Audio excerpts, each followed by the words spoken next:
Hello दोस्तों, मैं निरंजन कुमार आप सभी का स्वागत करता हूं अपने YouTube चैनल नो मोर पर। पिछले वीडियो में हम लोग ज्यामिति स्टार्ट किया था, जिसमें त्रिभुज के बारे में कुछ बेसिक जानकारी को देखा था तथा एक्सरसाइज 6.1 को पूरा सॉल्यूशन किया था। समरूपता के बारे में थोड़ा सा जाना था। आज के इस वीडियो में हम लोग देखेंगे समरूप त्रिभुज के बारे में। आज के इस वीडियो में हम लोग पढ़ेंगे समरूप त्रिभुज के बारे में। तो पिछले वीडियो में हमने त्रिभुज बताया था कि त्रिभुज किसे कहते हैं। तो त्रिभुज क्या है कि तीन असंरेख बिंदुओं को मिलाने से बनी बंद आकृति को क्या कहते हैं? त्रिभुज कहते हैं। क्लियर है? आज के इस वीडियो में हम उसके समरूपता के बारे में समझेंगे। तो एक बात बताइए कि त्रिभुज भी क्या है? एक प्रकार का बहुभुज ही है। त्रिभुज भी एक प्रकार का क्या है? बहुभुज ही है। और बहुभुज की समरूपता का क्या शर्त है कि भुजाएं समान तथा संगत कोण बराबर एवं संगत भुजाओं का अनुपात क्या हो? बराबर हो। तो दो गो त्रिभुज लेंगे तो भुजाएं तो समान इसमें भी हो जाएगी। दो गो त्रिभुज लेंगे तब इसमें तो भुजाएं समान हो ही जाएगी। तीन को भुजा इसका भी, तीन को भुजा इसका भी। अब रह गई बात किसके समरूपता की शर्त क्या होनी चाहिए? तो संगत कोण बराबर क्या होना चाहिए? संगत कोण बराबर तथा संगत भुजाओं का अनुपात क्या होना चाहिए? बराबर होना चाहिए। यही ना आ रहा है बात समझ में? तो चलिए लिखते हैं कि दो त्रिभुज क्या? दो त्रिभुज समरूप होंगे यदि एक नंबर कि उनके संगत कोण आपस में क्या हो? बराबर हो। तथा दूसरा पॉइंट उनके संगत भुजाएं क्या हो? समानुपातिक हो या अनुपातिक हो।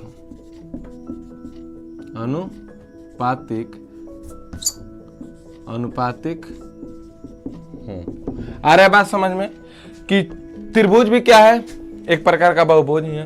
तो दो त्रिभुज समरूप होंगे यदि उनके संगत कोण क्या हो? आपस में बराबर हो तथा उनकी संगत भुजाएं क्या हो? समानुपातिक हो। कहने का मतलब कि अगर हम दो गो त्रिभुज बना लेते हैं,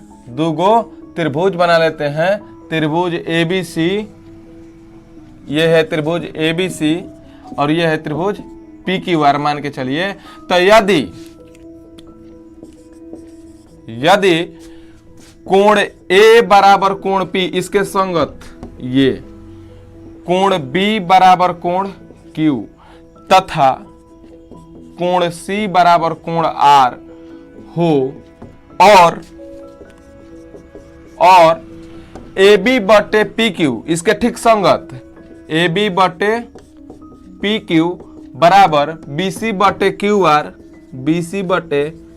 QR बराबर AC बटे PR हो, तब त्रिभुज ABC समरूप होगा त्रिभुज PQR के। आ रहा है बात समझ में? क्या कि यदि दो त्रिभुजों के ये संगत कोण बराबर तथा संगत भुजाएं क्या हो? एक ही अनुपात में हो, तब ये दोनों त्रिभुज क्या होंगे? समरूप होंगे। देखिए ध्यान से समझिएगा, समरूपता का चिन्ह ये होता है और सर्वांग समता का चिन्ह आप लोगों ने ये पढ़ा होगा। क्लियर है? आ रहा है बात समझ में? तो यहाँ पे हमको क्या पढ़ना है? समरूपता। तो दो त्रिभुज समरूप होंगे जब उनके संगत कोण आपस में बराबर हो तथा संगत भुजाएं क्या हो? अनुपातिक हो। क्लियर है? अब इसी चीज से रिलेटेड एक आता है क्या? समान कोणिक त्रिभुज। क्या आता है? समान कोणिक त्रिभुज, इक्वी एंगुलर ट्रायंगल। क्लियर है? Equi angular triangle. ये क्या होता है कि यदि दो त्रिभुजों के संगत कोण आपस में क्या हो? बराबर हो, तो इन दोनों त्रिभुज को हम क्या कह सकते हैं? समान कोणिक त्रिभुज है। क्या है? समान कोणिक त्रिभुज है। आ रहा है बात समझ में? यदि दो त्रिभुजों के संगत कोण आपस में क्या हो? बराबर हो, तो उस दोनों त्रिभुज को हम क्या कह सकते हैं? समान कोणिक त्रिभुज, इक्वी एंगुलर ट्रायंगल कह सकते हैं। क्लियर है, आ रहा है बात समझ में। समान कोणिक त्रिभुज से रिलेटेड संबंधित ग्रीक गणितज्ञ, कौन? ग्रीक गणितज्ञ थेल्स साहब ने एक अत्यंत ही महत्वपूर्ण तथ्य बतलाया, जिसमें उन्होंने ये कहा कि सभी समान कोणिक त्रिभुजों के भुजाएं जो होती हैं वो क्या होती हैं? समानुपातिक होती हैं। ग्रीक गणितज्ञ थेल्स साहब ने क्या कहा कि जितने भी समान कोणिक त्रिभुज होंगे, जितने भी समान कोणिक त्रिभुज होते हैं, उनकी भुजाएं क्या होती है? अनुपातिक, समान अनुपात में होती हैं। उनकी भुजाएं क्या होती है? समान अनुपात में होती है। और उनके इसी तथ्य को आधारभूत समानुपातिकता का प्रमेय कहा गया। उनके इसी महत्वपूर्ण तथ्य को, जो उन्होंने महत्वपूर्ण तथ्य दिया, उसी तथ्य को क्या कहा गया?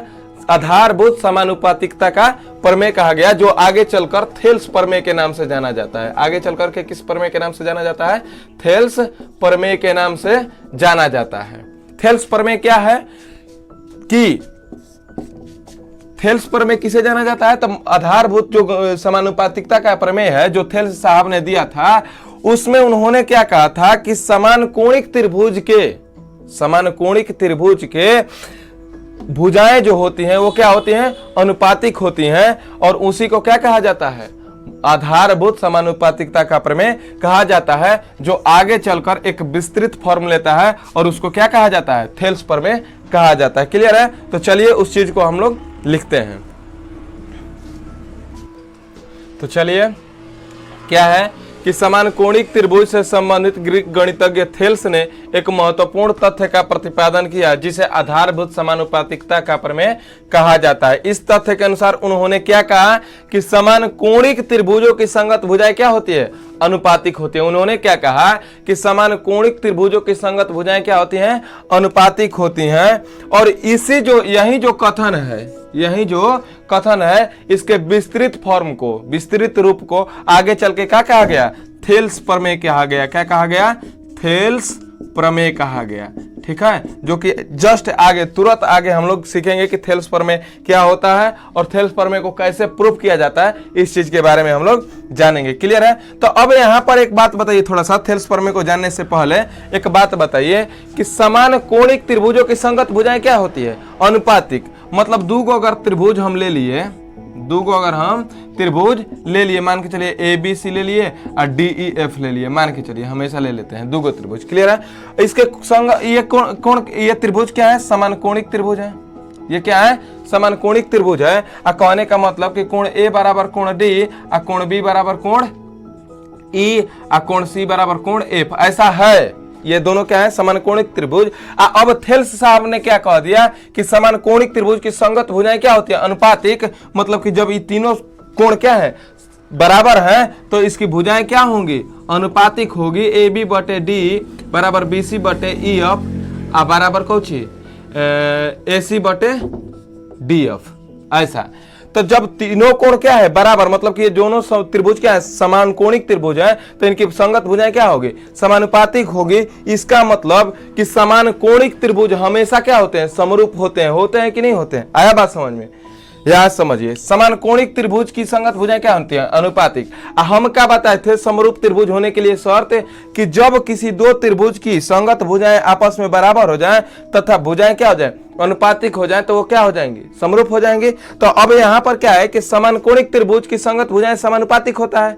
समान कोणिक त्रिभुज की संगत भुजाएं क्या होता है? समानुपातिक होता है। ये बात किसने किया? तो थेल्स साहब ने कहा। इसका मतलब कि समान कोणिक त्रिभुज, ये तो समान कोण पहले से ही है, अब भुजाएं भी क्या होंगे?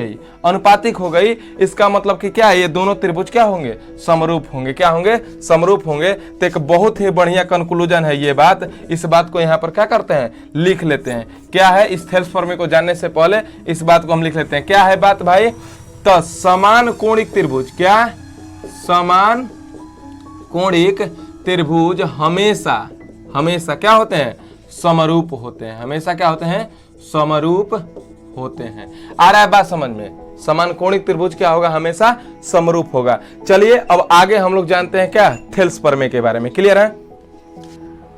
चलिए देखते हैं आधारभूत समानुपातिकता प्रमेय का विस्तृत रूप थेल्स प्रमेय क्या होता है। यह है 10th क्लास का प्रमेय 6.1 जो कि बहुत ही अत्यंत एकदम महत्वपूर्ण है, ठीक है। और इसका प्रूफ तो एग्जाम में पूछता है और इस पर बहुत सारे क्वेश्चन आते हैं एग्जाम में। तो चलिए इसको एकदम देखते हैं ध्यान से, इसको VBI कर लेना जो कि बहुत ही ज्यादा क्या है, इंपॉर्टेंट है, ठीक है। तो चलिए देखिए कि थेल्स प्रमेय क्या होता है। तो यदि किसी त्रिभुज के एक भुजा के समांतर तथा अन्य दो भुजाओं को भिन्न भिन्न बिंदु पर प्रतिच्छेद करने के लिए एक रेखा खींची जाए तो वो दोनों भुजा क्या होते हैं, समान अनुपात में विभाजित हो जाती हैं। यही कह रहा है कि यदि किसी त्रिभुज की एक भुजा के समांतर अन्य दो भुजाओं को भिन्न भिन्न बिंदुओं पर प्रतिच्छेद करने के लिए रेखा खींची जाए तो ये अन्य दोनों भुजाएं एक ही अनुपात में विभाजित हो जाते हैं। चलिए इसको फिगर से समझते हैं कि थेल्स प्रमेय कहना क्या चाहता है। तो चलिए एक हमने क्या बना लिया, त्रिभुज बना लिया। हमने क्या बना लिया, एक त्रिभुज बना लिया। और इस त्रिभुज में हम ये देखेंगे कि इस भुजा के समांतर ABC है ये, तो हम इसमें क्या देखेंगे कि इस भुजा के समांतर एक रेखाखंड खींचेंगे जो कि क्या करेगा, बाकी दोनों भुजाओं को भिन्न भिन्न बिंदु पर क्या करेगा, प्रतिच्छेद करेगा। इसको मान लिया कि D बिंदु पर कर रहा है और इसको क्या कर रहा है, E बिंदु पर प्रतिच्छेद कर रहा है। तो इसका परिणाम क्या होगा कि ये D बटे DB बराबर AE बटे EC हो जाएगा। आ रहा है बात समझ में? कहने का मतलब कि क्या हो जाएगा कि यदि थेल्स प्रमेय क्या कर रहा है, ध्यान से समझिए। यदि किसी त्रिभुज के एक भुजा के समांतर तथा दोनों भुजाओं को भिन्न भिन्न बिंदुओं पर प्रतिच्छेद करने के लिए कोई रेखा खींची जाए तो ये अन्य दोनों भुजाएं क्या हो जाते हैं, समान अनुपात में विभाजित हो जाते हैं। कहने का मतलब कि AD बटे DB बराबर AE बटे EC हो जाएगा। इसका परिणाम यही होगा। तो ये ऐसे कैसे होगा, चलिए हम इसका क्या देखते हैं, प्रूफ देखते हैं, इसका सत्यापन देखते हैं। क्या देखते हैं, इसका सत्यापन कहने का मतलब प्रूफ इसका, ठीक है। तो चलिए आता है एग्जाम में कि थेल्स प्रमेय को लिखें तथा सिद्ध करें। तो आपको लिखना होगा कि थेल्स प्रमेय में ये लिख देना होगा कि यदि किसी त्रिभुज के एक भुजा के समांतर अन्य दो भुजाओं को भिन्न भिन्न बिंदु पर प्रतिच्छेद करने के लिए एक रेखा खींची जाए तो वो रेखा क्या करती है, ये अन्य दोनों भुजाओं को एक ही अनुपात में विभाजित कर देती है। क्लियर है, आ रहा है बात समझ में? तो चलिए हम इसका क्या देखते हैं, सत्यापन करने में सबसे पहले क्या ये थेल्स प्रमेय लिख दिया गया है। अब इसके बाद हम सबसे पहले क्या लिखते हैं, दिया है। क्या लिखते हैं, दिया है। तो जो चीज हमको दे रखा है इस कथन के अनुसार उस चीज को हम क्या लिख लेंगे, ठीक है। तो चलिए क्या दिया है भाई, तो त्रिभुज AB, तो क्या हुआ कि त्रिभुज ABC में क्या कि त्रिभुज ABC में D समांतर BC, त्रिभुज ABC में क्या दिया है कि D समांतर BC तथा D जो है DE AB और AC को D तथा E बिंदु पर प्रतिच्छेद करता है। ये बात हमको क्या किया है, दे रखा है कि इस त्रिभुज में AD जो है BC के समांतर हमने खींचा है, जो कि क्या कर रहा है, AB और AC को क्या कर रहा है, प्रतिच्छेद कर रहा है D तथा E बिंदु पर। क्लियर है। अब हमको सिद्ध क्या करना है, हमको सिद्ध करना है। तो सिद्ध क्या करना है कि AD जब ऐसा हो, खींचा जाए, किसी भुजा के समांतर एक रेखा खींची जाए जो अन्य दोनों भुजाओं को क्या करे, D और E बिंदु पर प्रतिच्छेद करे, तो ये दोनों भुजाएं क्या हो जाएंगी, समान अनुपात में विभाजित हो जाएंगी। मतलब कि ये हमको प्रूफ करना है कि AD बटे DB बराबर AE बटा में EC। आ रहा है बात समझ में? हमको क्या प्रूफ करना है कि AD बटे DB बराबर AE बटा में EC। ये जो थेल्स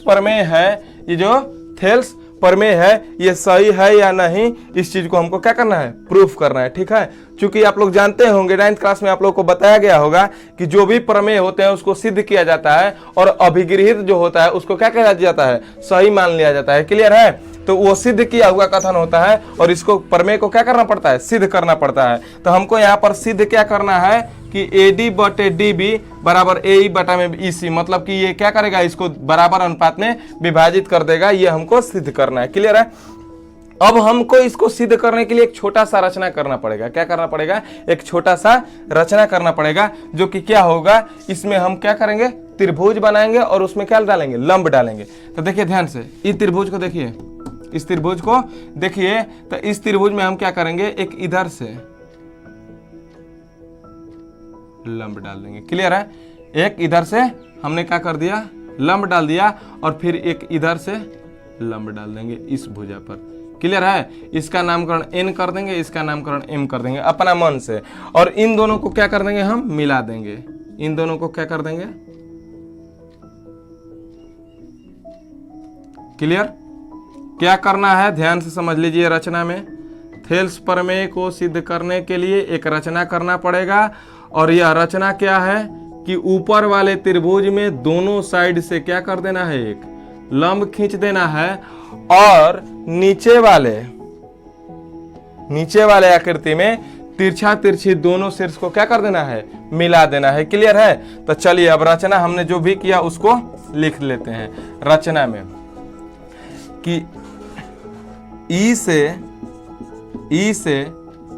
EN लंब AD तथा D से DM लंब, D से DM लंब, D से लिए DM लंब AE डाला। क्या किया गया है कि E शीर्ष से, इस त्रिभुज में देखिए ADE में E से EN लंब डाला गया है AD पर, और D से DM लंब डाला गया किस पर, AE पर डाला। तथा आगे क्या किया है कि DC और BE को मिलाया, DC और BE को क्या कर दिया, मिला दिया। क्लियर है। हमको यही रचना करना है। हमको रचना ये क्यों करना पड़ा भाई, तो आगे इस कथन को प्रूफ करने के लिए हमको ये रचना करना पड़ा, ताकि क्या हो सके, हमारा सही से अनुपात आ जाए। क्लियर है। तो रचना हमने क्या किया कि E से EN लंब AD और D से DM लंब AE डाला, और क्या किया कि DC और BE को क्या कर दिया, मिला दिया। चलिए आगे हम इसको अब साफ करके थोड़ा सा हमने रचना कर लिया। अब आगे इसका प्रमाण देखते हैं। हम लोग इसका आगे क्या देखते हैं, प्रमाण देखते हैं। तो प्रमाण में हम क्या देखेंगे, ध्यान से समझिए। हमको क्या लाना है, अनुपात लाना है। हमको क्या लाना है, अनुपात लाना है। AD बटे DB बराबर AE बटा में EC। तो कुछ तो बुझा नहीं रहा है हमको कि हम कैसे अनुपात लाएं, कुछ हमको नहीं बुझा रहा है। तो हम क्या करेंगे, देखिए इसमें इस त्रिभुज को एक बार लेंगे, इस त्रिभुज को और इस त्रिभुज के साथ अनुपात ले लेंगे, ठीक है, क्षेत्रफल का, और फिर इस त्रिभुज का और इस त्रिभुज का क्षेत्रफल का अनुपात ले लेंगे। क्लियर है। तो चलिए पहला लिखते हैं एरिया ऑफ, चलिए इससे लिखते हैं एरिया ऑफ त्रिभुज ADE अब बटा में एरिया ऑफ त्रिभुज DBE। ध्यान से समझिए, BDE लिख देते हैं इसको सीधा, BDE। क्लियर है। ध्यान से देखिए, इस बात को समझते हैं फिर से। हमने क्या लिया कि त्रिभुज ADE का क्षेत्रफल अब बटा में त्रिभुज BDE का क्षेत्रफल, BDE का क्षेत्रफल, मतलब कि ये पूरा त्रिभुज का क्षेत्रफल अब बटा में ये वाला त्रिभुज का क्षेत्रफल। क्लियर है। BDE का क्षेत्रफल। तो ध्यान से समझिए, ADE का क्षेत्रफल देखिए, त्रिभुज का क्षेत्रफल क्या होता है, 1/2 आधार गुणे ऊंचाई। तो इसका क्षेत्रफल देखिए, आधार क्या लेंगे, AD, आधार क्या लेंगे, AD।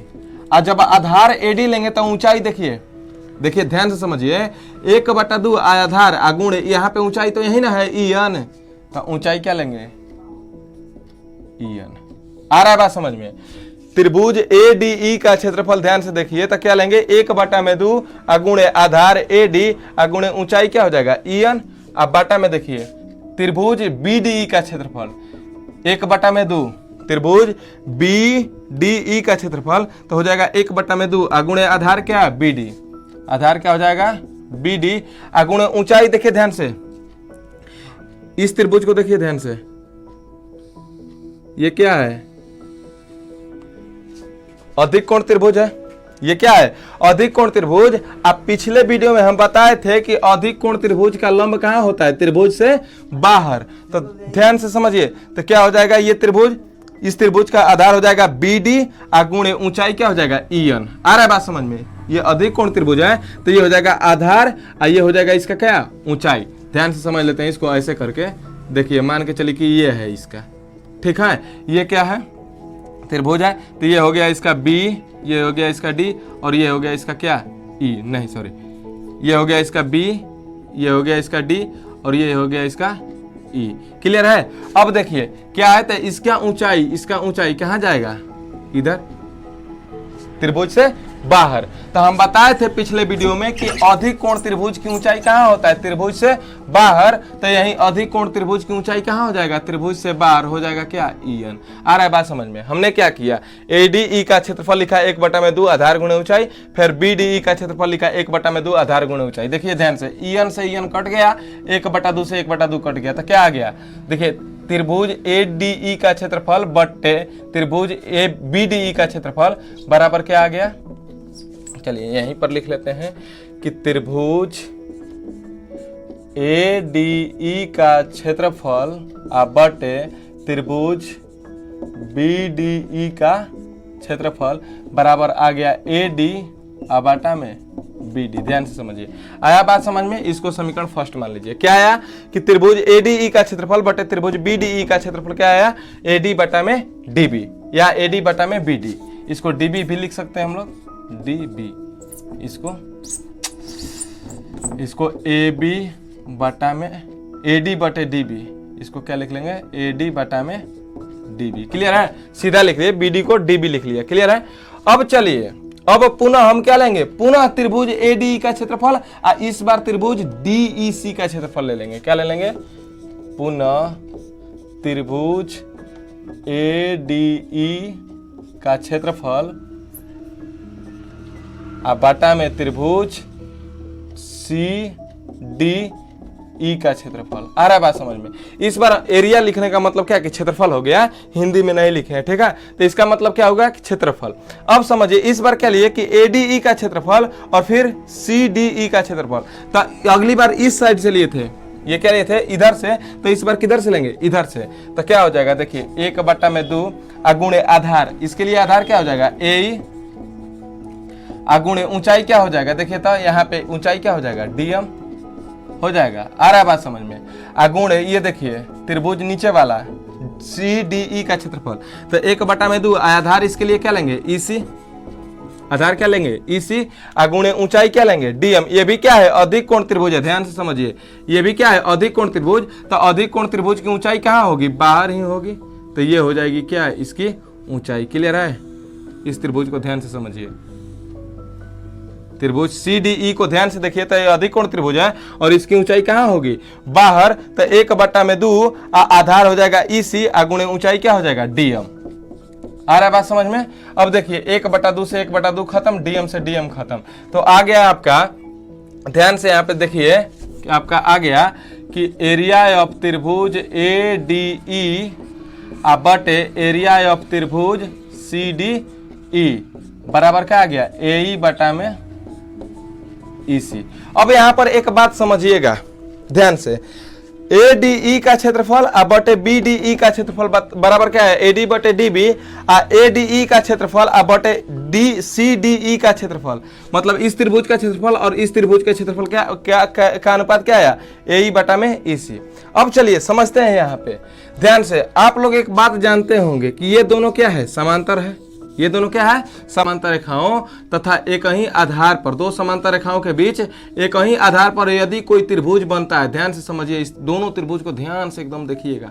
देखिए त्रिभुज BDE और CDE को ध्यान से देखिए कि यदि दो समांतर रेखाओं के बीच एक ही आधार पर, ये आधार समझिए इसका, ये दोनों त्रिभुज का क्या है? ये आधार समझिए। तो एक ही आधार पर बने दो त्रिभुजों का क्षेत्रफल क्या होता है? बराबर, क्योंकि आधार अगर एक ही है तो यहाँ पे ऊंचाई डालेंगे तो इसके लिए भी ऊंचाई बराबर होगा और इसके लिए भी ऊंचाई क्या होगा? उतना ही होगा। क्लियर है? तो इन दोनों त्रिभुज का क्षेत्रफल क्या हो जाएगा? बराबर। तो चलिए इसको आगे हम लोग मिटा के देखते हैं। तो ठीक है, तो देखिए लिखेंगे कि चूंकि एरिया ऑफ त्रिभुज BDE बराबर एरिया ऑफ त्रिभुज CDE। मतलब कि त्रिभुज BDE का क्षेत्रफल बराबर त्रिभुज CDE का क्षेत्रफल। क्यों? क्योंकि चूंकि दो समांतर रेखाओं के बीच एक ही आधार पर बने दो त्रिभुजों का क्षेत्रफल क्या होता है? बराबर होता है। आ रहा है बात समझ में? दो समांतर रेखाओं तथा एक ही आधार पर, मान लीजिए यहाँ पर हमने एक बना लिया और यहीं फिर हमने कहाँ बना लिया? यहाँ पर बना लिया। तो दो समांतर रेखाओं तथा एक ही आधार पर, इसका भी आधार क्या ले लिया? हमने यहीं ले लिया। ठीक है, तो दो समांतर रेखाओं के बीच एक ही आधार पर बने दो त्रिभुजों का क्षेत्रफल क्या हो जाता है? बराबर होता है। क्या होता है? बराबर। तो इसी बात को हमने यहाँ पर लिख लिया, क्योंकि आधार तो क्या है? एक ही होगा, और दो समांतर रेखाओं के बीच कहीं पे भी ऊंचाई डालिए तो दोनों ऊंचाई क्या हो जाएगी? बराबर ही हो जाएगी। तो 1/2 आधार गुणे ऊंचाई, 1/2 आधार गुणे ऊंचाई, तो दोनों का आधार भी बराबर है, ऊंचाई भी बराबर है, तो क्षेत्रफल क्या होगा? ऑलरेडी बराबर होगा। तो यही बात हमने लिख लिया कि त्रिभुज BDE का क्षेत्रफल बराबर त्रिभुज CDE का क्षेत्रफल। ठीक है, क्लियर है? तो अब देखिए इसमें ध्यान से हम लिख सकते हैं कि एरिया ऑफ त्रिभुज ADE बटे एरिया ऑफ त्रिभुज CDE के जगह पर BDE लिख सकते हैं। बोलिए, आ रहा है बात समझ में? तो चलिए क्या हो जाएगा? AE बटा में EC। इसको समीकरण 2 मान लीजिए। ध्यान से समझिए, हमने क्या लिख दिया कि त्रिभुज ADE का क्षेत्रफल बटे त्रिभुज BDE का क्षेत्रफल। इस CDE के जगह पे क्या लिख दिया? BDE। क्यों? क्योंकि दोनों का क्षेत्रफल तो क्या होगा? बराबर। आ रहा है बात समझ में? अब चलिए, तो ये देखिए हो गया कि त्रिभुज ADE का क्षेत्रफल बटे त्रिभुज BDE का क्षेत्रफल बराबर हो गया AE बटा में EC। क्लियर है? तो अब चलिए देखिए समीकरण 1 और समीकरण 2 को ध्यान से देखिए। तो क्या है? इसका LHS बराबर है तो RHS भी क्या होगा? बराबर ही होगा। तो हो जाएगा इसका कि AD लिख देंगे यहाँ पे, इसलिए समीकरण 1 तथा 2 से, समीकरण 1 और 2 को ध्यान से देखिए तो हो जाएगा AD बटे DB बराबर AE बटा में EC। आ रहा है बात समझ में? समीकरण 1 और 2 को देखिए, दोनों का LHS बराबर है तो इस दोनों का RHS भी क्या होगा? बराबर। हमने क्या किया कि सबसे पहले क्या किया कि एक त्रिभुज बनाया। क्या किया कि एक त्रिभुज बनाया। देखिए ध्यान से, फिर से एक फिगर बना देता हूं, आराम से आप लोग समझ जाइएगा। एक क्या करना है? फिगर बना लेना है। ठीक है, अब क्या है कि ये त्रिभुज के एक भुजा के समांतर, इस भुजा के समांतर एक रेखाखंड खींचना है D, जो कि क्या करता है? AB और AC को क्या करता है? दो बिंदु पर, भिन्न बिंदु पर क्या करता है? प्रतिच्छेद करता है। अब थेल्स प्रमेय ये कहता है कि यदि किसी त्रिभुज के एक भुजा के समांतर तथा दो अन्य भुजाओं को भिन्न बिंदु पर प्रतिच्छेद करने के लिए एक रेखा खींची जाए तो ये रेखा क्या करेगा कि इन दोनों भुजाओं को क्या करेगा? समान अनुपात में विभाजित करेगा। तो ये तो भाई प्रमेय कहता है, तो प्रमेय को तो ऐसे हम सत्य मान नहीं सकते, तो उसको क्या करना पड़ता है? प्रूफ करना पड़ता है। तो चलिए जो दिया है वो लिख लेते हैं। तो हमने लिख लिया था कि त्रिभुज ABC में D, ये E है, तो D समांतर क्या है? BC, तथा D क्या है कि AB और AC को D तथा E बिंदु पर क्या करता है? प्रतिच्छेद करता है। इस बात को हमने लिख लिया था, दिया है हमें। अब सिद्ध क्या करना है? तो AD बटे DB बराबर AE बटा में EC हमको क्या करना था? सिद्ध करना था, क्योंकि बराबर अनुपात होगा। अब सिद्ध करने के लिए हमको क्या? एक रचना करना पड़ा था। क्या? कि हमने एक लंब डाला था दोनों पर, तो D से DM लंब AE डाल दिया, AE पर DM लंब डाल दिया, और AD पर क्या डाल दिया? E से EN लंब डाल दिया। क्या डाल दिया? E से EN लंब डाल दिया। E से हमने क्या किया कि EN लंब AD डाल दिया और D से DM लंब AE डाल दिया। क्लियर है? अब क्या किया कि BE और DEC को क्या कर दिया? मिला दिया। आ रहा है बात समझ में? अब प्रमाण में हम लोग क्या करेंगे कि त्रिभुज ADE का क्षेत्रफल फिर त्रिभुज BDE का क्षेत्रफल ले लेंगे, दोनों का अनुपात। तो यहां से हमारा आ जाएगा AD बटे DB। आ रहा है बात समझ में? कैसे? तो इसका क्षेत्रफल हो जाएगा 1/2 आधार AD गुणे ऊंचाई, इसके लिए क्या हो जाएगा? EN। इस त्रिभुज का क्षेत्रफल क्या हो जाएगा? 1/2 आधार BD गुणे ऊंचाई क्या? EN, क्योंकि अधिक कोण त्रिभुज का ऊंचाई कहाँ होता है? बाहर होता है। तो हो गया। तो यहाँ से हमारा EN कट के 1/2 कट के क्या आ गया, AD बटा में DB। क्लियर है। फिर हमने क्या किया कि अब उसी में इस साइड से ले लिया कि त्रिभुज ADE का क्षेत्रफल अब बटे त्रिभुज CDE का क्षेत्रफल। क्लियर है। तो जब इन दोनों का अनुपात हम ले लिया तो 1/2 कट गया। इसका देखिए आधार इस त्रिभुज का इधर से अब लेंगे तो आधार क्या हो जाएगा, AE गुणे ऊंचाई क्या हो जाएगा, DM। और इस त्रिभुज के लिए आधार EC गुणे इसका भी ऊंचाई क्या हो जाएगा, DM ही हो जाएगा, क्योंकि अधिक कोण त्रिभुज का कहाँ होता है, ऊंचाई बाहर होता है। हो गया। तो त्रिभुज ADE का क्षेत्रफल बटे त्रिभुज CDE का क्षेत्रफल बराबर आ गया AE बटा में EC। क्लियर है, आया बात समझ में। अब क्या होगा कि त्रिभुज इसका क्षेत्रफल देखिए ध्यान से, इस त्रिभुज का क्षेत्रफल, ये जो त्रिभुज दिख रहा है BDE और ये जो दिख रहा है CDE, इन दोनों का क्षेत्रफल क्या होगा, बराबर। क्योंकि होता क्या है कि दो समांतर रेखाओं के बीच एक ही आधार पर बने तो त्रिभुज का क्षेत्रफल क्या होता है, बराबर। इन दोनों त्रिभुज का देखिए आधार एक ही है, इसी पर न बना है ये दोनों त्रिभुज। आ रहा है बात समझ में। तो दोनों त्रिभुज का क्षेत्रफल क्या हो जाएगा, दोनों त्रिभुज का क्षेत्रफल क्या हो जाएगा, बराबर। दोनों त्रिभुज आपको दिख रहा है स्पष्ट रूप से। क्लियर है। तो दोनों त्रिभुज का क्षेत्रफल क्या हो गया, बराबर। मतलब कि CDE के जगह पे हम क्या BDE आराम से लिख सकते हैं। क्लियर है। तो अब क्या हो गया कि एरिया ऑफ त्रिभुज ADE बटे एरिया ऑफ त्रिभुज BDE बराबर AE बटा में EC। अब पहले क्या आया था, AD बटा में DB। तो समीकरण 1 और 2 को ध्यान से देखिए तो LHS बराबर है तो इसका RHS भी क्या होगा, बराबर ही होगा। आ रहा है बात समझ में। यही हमारा क्या हो गया, प्रूफ हो गया। हमको यही ना प्रूफ करना था कि AD बटे DB बराबर AE बटा में EC। क्लियर है। और तो चलिए ठीक है, ये हो गया हमारा प्रूफ, यही प्रूफ करना था। तो उम्मीद करता हूं कि आप लोग को ये पूरा समझ में आया होगा और वीडियो पसंद आया होगा तो वीडियो को लाइक कर देना और दोस्तों के साथ शेयर करके। अगर आप मेरे चैनल पे नए हैं तो चैनल को सब्सक्राइब करके बेल आइकन प्रेस कर देना ताकि मेरा आने वाला हर वीडियो आप तक पहुंचे। और आगे की वीडियो में हम लोग इस पर आगे क्वेश्चन बनाएंगे और इसके विलोम को प्रूफ करेंगे। ठीक है। तो चलिए मिलते हैं अगले वीडियो में, तब तक के लिए धन्यवाद।